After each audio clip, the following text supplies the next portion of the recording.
well, let's see if I can't just unpack for you where I started to focus that made a difference for me as it relates to partnering with spirit, partnering with other people, etc.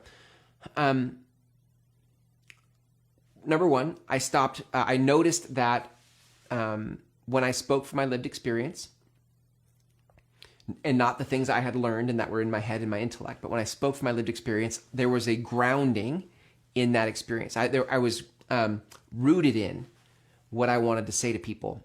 And if I could focus on my lived experience rather than all the ideas of things, that calmed that anxiety down.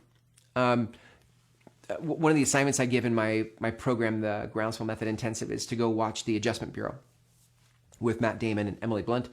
And in that movie, there's this moment where those two are in a relationship. Yes, they want to be, and they keep getting thwarted by the Adjustment Bureau, trying to keep them separate and apart. And there's this moment where Matt Damon's like, this can't be wrong. Like, this thing about wanting to be with you, this can't be wrong.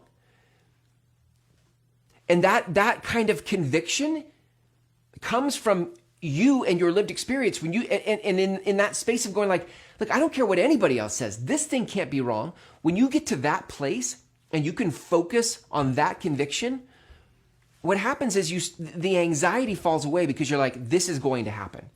You sort of become cause in the matter of it. Your intention lights up the world and you're like, this is how it's going to go. And as a messenger, you have to have that space of like, this thing I want to say to the world can't be wrong. This business I want to build, this can't be wrong.